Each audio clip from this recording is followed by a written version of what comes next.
Bienvenidos y bienvenidas a Mezcal Derecho, un podcast de crimen real en donde vamos a analizar historias que yo les voy a contar a Eloy y a Alex. ¿Qué tal? ¿Cómo están? Alex, ¿Qué onda? Ahí estamos. Ahí estamos a la orden. Muy bien. Pues el día de hoy les vamos a contar la historia de el amigo de un primo, el primo de un amigo o algo así, que es muy alucín. Entonces, pues vamos a empezar. Esta persona... un día le informan que se metieron dos sujetos a su casa totalmente de manera ilegal, sin el consentimiento de este primo del amigo. Y al entregarse el primo del amigo, le dice a dos de sus compas que vayan por sus juguetes Nerf, si saben a lo que estoy hablando, para ir a combatir o a sacar de la casa a estos cuates que se han metido. Entonces ya van muy felices con sus juguetes Nerf, que no son, que son de uso exclusivo del ejército. ¿Qué pasa si traes? Son los que echan un chingo de agua, ¿verdad? Sí. ¿Qué pasa si traes juguetes Nerf de uso exclusivo del ejército? Pues... que son de dardo 45. De los que parecen cuernos. No, bueno, pues como su nombre lo dice o como lo denominan, que acabas de decir, de uso exclusivo al ejército, pues son exclusivos del ejército. Hay muy pocas pistolitas Nerf. Ya la cagué.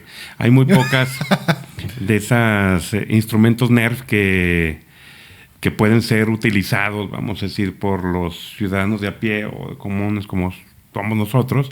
Incluso algunas aparentemente de uso exclusivo, pero necesitas pasar por unos filtros muy cañones para que tengan los permisos, ¿no?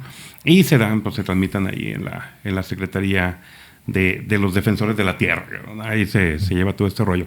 Entonces, pues de entrada, dudo mucho que un ciudadano de a pie nomás así pueda tener armas de ese tipo, simplemente porque sí que le den el permiso. Ya desde ahí pues, se comete un delito. O sea, y si por ejemplo un policía o un agente de investigación te agarra con esos juguetes Nerf. Sí, o sea, si andas con eso, e incluso dentro de tu domicilio, o sea, aunque lo tengas dentro de tu casa, lo traigas fuera, no traes el permiso, no tienes el permiso, va para adentro. De la cárcel, ¿verdad? También. Bueno, pues ya llegan a la casa, las personas que ya se han metido ilegalmente a la casa se dan cuenta y para como asustar a los dueños de la casa, tiran dos dardazos al aire con estos juguetes Nerf. No era casa del Infonavit, pinches agujeros ahí el vecino de arriba. ¿Qué onda, vecino? Pues como queriéndolos asustar, los sujetos estos a los dueños. Pero los dueños, como también traían juguetes Nerf, dicen, pues chingue su madre. Le abren a la puerta y ahí se empiezan a jugar con estos juguetes Nerf. Uh-huh. Y pues desviven a estas dos personas que estaban ahí adentro de la vivienda. Y seguramente pensaron que no iba a pasar nada porque estaban adentro de la casa, porque era allanamiento de morada y porque dijeron, bueno, eso me contó el primo de un amigo, que como ellos habían activado primero los juguetes, ellos ya podían argumentar legítima defensa y desvivirlos. ¿Tú qué opinas, Alex, de eso? Bueno, aquí para comenzar, pues para que opere el tema de la legítima defensa, en el caso en particular que mencionas, pues hay que señalar que sí hay juguetes Nerf negros, ¿no? De los que se usan. Entonces, desde ese momento, si escucharon que se aventaron ahí dos dardazos, como dices, pues eso obviamente genera un peligro en contra de los ocupantes. Entonces, legalmente hablando, estás facultado para repeler esa agresión. Es una agresión real, inminente e inmediata que se puede pues, neutralizar en ese aspecto, ¿no? Dejarla sin efectos. Pero claro, como dice Eloy, pues eso no te quita el tema del otro delito de que estás portando una Nerf ilegal, ¿no? Pero si no les tiraron a ellos, o sea, si tiraron nada más al aire, porque aquí fue ataque. Según lo que dices, estaban adentro, ¿no? Los ladroncillos, los malandrillos estaban adentro. Ajá, de la casa. El dueño y sus cuates afuera y sabían que estaban adentro. Entonces, justo cuando llegan, estos vatos, al escucharlos, aplican la del vigilante al revés, ¿verdad? A la inversa. A la inversa, disparan con sus Nerf para que los otros se vayan, pero en vez de irse, dicen, pues como ya dispararon con sus Nerf, ahora nos vamos a meter y nosotros les vamos a llenar de agua. Sí. Ahí con la Nerf. Lo que dice Alex es cierto. O sea, si estás tú en el interior y una persona ingresa y obviamente tiene un arma, el solo hecho de tener el arma ya genera un riesgo. Ni siquiera tendría que esperar a disparar. Uh-huh. Pero en este caso... Es al revés. Es al revés, porque uno de los elementos de la legítima defensa es que no tengas a tu alcance un medio menos perjudicial. Y pues el menos perjudicial es quedarte afuera y llamarle a la policía. No meterte y dispararles. Ese no es el menos perjudicial. Y desvivirlos. Sí, entonces eso ya no es proporcional, creo yo, y además no es inminente. O sea, uno de los temas de la legítima defensa es un ataque real e inminente. La real inminencia es, lo estoy viendo, se da en el momento justo frente a mí, es un ataque directo y no tengo otra opción más que reaccionar. Uh-huh. Y pues acá no, dispararon para arriba, al cielo. Eso dicen. Ajá. Echaron agua para allá y los otros entonces aprovechan eso para meterse. Yo creo que ahí sí estaría muy cuestionable la legítima defensa. Pues resulta que los desviven y pues no sé si llegó el servicio forense o qué, pero el primo del amigo dice, pues ya me voy de vacaciones. Y se fue 3 días a una casa de campo que tiene y que supuestamente no había señal y no lo podían localizar. Y cuando regresa a su casa, se entera que lo estaban buscando de parte de la fiscalía. Uh-huh. Y él, como seguramente decía, pues fue legítima defensa, no pasa nada, que fue a la fiscalía a ver qué onda, a ver qué show. Y que ya lo entrevistaron y que solamente dijo, sí, fue legítima defensa. O sea, no ante un juez ni nada. O sea, ahí en fiscalía. No sé si tuviera influencias o qué. Y que le dijeron, sí, fue legítima defensa. Y lo dejaron ir. Pero, o sea, sin proceso ni nada. Como, bueno, a mí eso no me cuadra. Dale. Pues, ¿qué les digo? Pues mira, aquí el tema es que sí, o sea, como lo he estado mencionando Eloy, te detienen, vas para adentro y obviamente el vas para adentro es que el MP te detiene para que en un cierto tiempo él te investiguen, ¿verdad? Y obviamente ya el MP tiene un cierto tiempo, que son 48 horas por regla general, para determinar tu situación jurídica, que luego lo dicen en los medios de comunicación. Entonces, si se encuentran en capacidad de poder determinar algún excluyente del delito, como en este caso, que es la legítima defensa. Pero atendiendo a lo que menciona Eloy, pues aquí fue al revés, ¿no? Como dice, del tema del vigilante, ¿no? Que fue el vigilante al revés. La fiscalía sí tendría que verificar todo ese tema previo a poder determinar la libertad de estas personas. Yo más bien siento, digo, sin prejuzgar, ¿verdad? Pero pareciera que sí, pues a lo mejor sí hubo una mano negra, pues. Seguramente sí hubo una mano negra, porque de lo contrario, si los sucesos ocurren como tú lo señalaste, pues más bien habría ahí un tema para poder presentar el caso ante un juez en contra de estas personas. Sí, es que lo que dice Alex es cierto. O sea, si así fue el caso, era jurídicamente imposible que no hubiera proceso. Uh-huh. Jurídicamente imposible. Sí, porque este güey, perdón que te interrumpa, este güey dice que a las 3 horas ya está en su casa otra vez. Es que una cosa es que no lo podían detener. Eso sí, porque no lo detuvieron en flagrancia. Estás diciendo que hace eso, se va 3 días de vacaciones y regresa. Uh-huh. Entonces no lo podían detener. Eso sí. Pero otra cosa es que, a pesar de que no lo puedan detener, luego no haya un proceso y que finalmente se haya acabado ahí, porque él dijo que era en defensa propia o legítima defensa. Entonces, si el hecho ocurrió así como lo planteamos, tendría que haber existido un proceso y se le tendría que haber procesado, porque no habría legítima defensa por ningún lado. Y su sola declaración, pues no, a lo mejor se manipuló el tema de las mismas declaraciones de los otros dos que lo acompañaban, decir estábamos adentro y entraron ellos y dispararon y luego ya dispararon nosotros. Puede ser. Y no tal cual así como ocurre de esa manera, ¿no? Pero bueno, hay muchos otros temas que se trabajan de manera pericial para llegar a esa parte. Pero no, así nomás llegar y decir, ¿sabes qué? Lo hice en legítima defensa y me voy a mi casa sin proceso y sin consecuencias. Así nomás. No creo. Pero... Por ejemplo, si no lo habían procesado y ven la historia que subió en un video en sus redes sociales el primo de un amigo y cuenta eso, ¿se puede usar en el juicio o no se puede usar? Todavía lo subió a las redes sociales. Lo subió una historia en Instagram. Pues... No, estamos mal entonces. Eso lo puede usar la fiscalía como prueba? ¿Tú qué opinas, Alex? Yo creo que no. ¿Por qué? Porque al final del día él tiene el carácter de imputado o de indiciado. O sea, para que nos entiendan, es la persona que la Fiscalía o Ministerio Público señala como aquel que cometió un hecho antisocial. No digo la otra palabra porque no sé si nos censuran.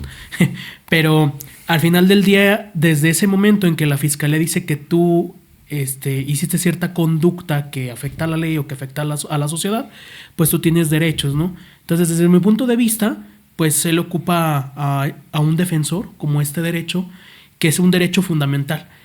Los dos fundamentales, desde mi punto de vista, son el que tengas a un defensor y el otro es que guardes silencio o que te reserves a declarar. Entonces, esa declaración no se rindió, pues básicamente en presencia de un abogado, no estaba debidamente asesorado, aunque la Lucín diga otras situaciones, ¿verdad? Sí, el güey lo subió a su Instagram. Ajá. Entonces hay que verificar ese tema, creo yo. Por ahí se pudiera, quizás plantear un tema o estrategia de defensa. No sé usted qué opine, no sé tú qué opines, Eloy. Es algo que hay que verse, ¿no? Creo que todavía en México estamos muy, muy en pañales en esas formas de información que pueda dar la parte acusada. Lo que sí, o sea, coincido con Alex que será muy difícil con la sola declaración poder hacer algo, y más también porque pues en México, por ejemplo, si ustedes ven el Código Nacional de Procedimientos Penales, no hay prueba de confesión. No existe una prueba de confesión ya en el modelo acusatorio. Entonces lo que diga el acusado, pues, finalmente es su derecho de defensa. Podrá decir misa, podrá decir que él fue, que no fue, podrá decir que él echó una nerfa a Kennedy, y no por eso lo van a procesar. Entonces creo que sí necesitaría más que simplemente esa parte. Yo nomás dije, pues qué pendejo, porque pues si es como dicen, si lo piensas, no lo digas, si lo dices, no lo escribas, si lo escribas, no lo firmes, porque si no... Sí. Y por ejemplo, el Ministerio Público, o sea, sí lo puede ofrecer y el juez le tiene que decir que no, o sea, bueno, más bien no el juez, el abogado defensor lo tiene que objetar, ¿no? Si ofrecen eso como prueba. De hecho, el fiscal, o sea, con todo lo que Ale comentó, el fiscal no tendría por qué recabar eso como prueba, ni siquiera intentar presentarla. Porque será autoincriminación, ¿no? Por estar violando derechos, o sea, exactamente. Entonces, estás violando derechos en el tipo de la información.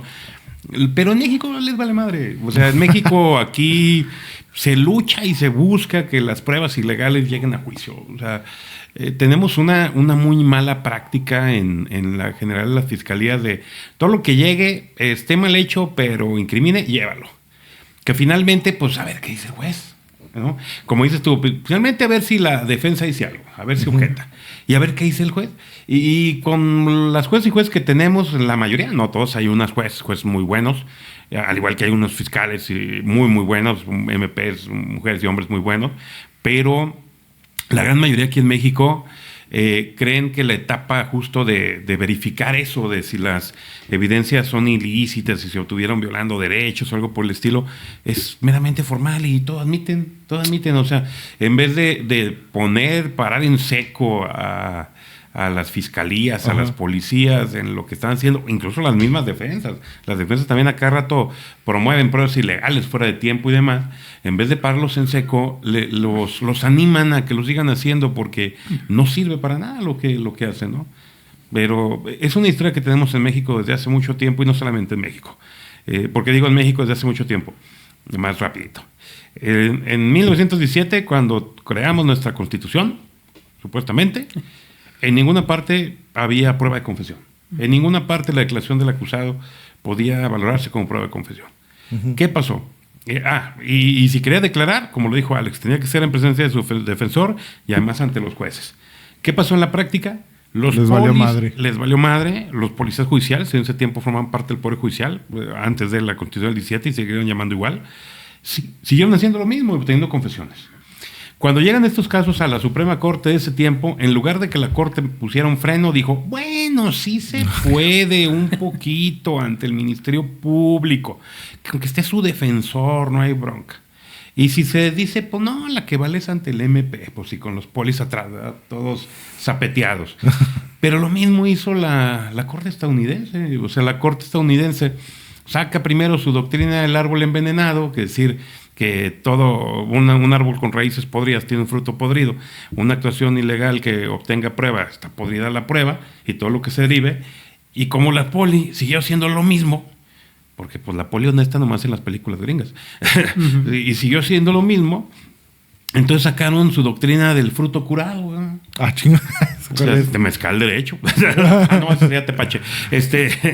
Pero para decir, bueno, en algunos casos las pruebas ilícitas las vamos a convalidar, si el policía actuó de buena fe, si el policía creyó que era inevitable obtener la prueba, o sea, de cualquier manera se iba a obtener, o si incluso la misma persona afectada dice, pues sí, me madrearon, pero estoy de acuerdo en lo que dije, el vínculo atenuado.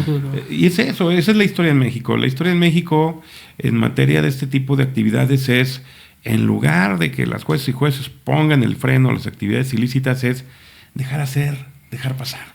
Y si el abogado defensor o abogada defensor no lo objetan, lo dejan pasar, ¿no? Si la juez o juez se diera cuenta que es ilícita, no debería dejarlo pasar, aunque el otro no lo objete.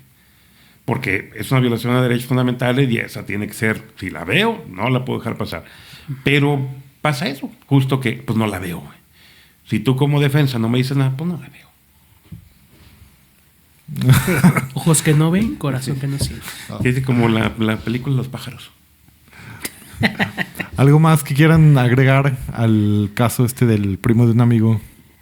Por ejemplo, ahí complementando lo que dice Eloy de la doctrina del árbol del fruto curado. El veneoso. No, del fruto curado. Nada más hay como tip para obviamente que nuestra audiencia conozcan sus derechos. Eso solamente está regulado por parte de la Suprema Corte aquí en México y solamente mediante criterios. Es decir, ni siquiera nuestra propia Constitución Federal, que se supone es nuestra Carta Magna, nuestro máximo ordenamiento jurídico, prevé el tema de que se acepten esas pruebas con violaciones a derechos humanos. Y se prevé justamente de forma expresa en el artículo 20 constitucional.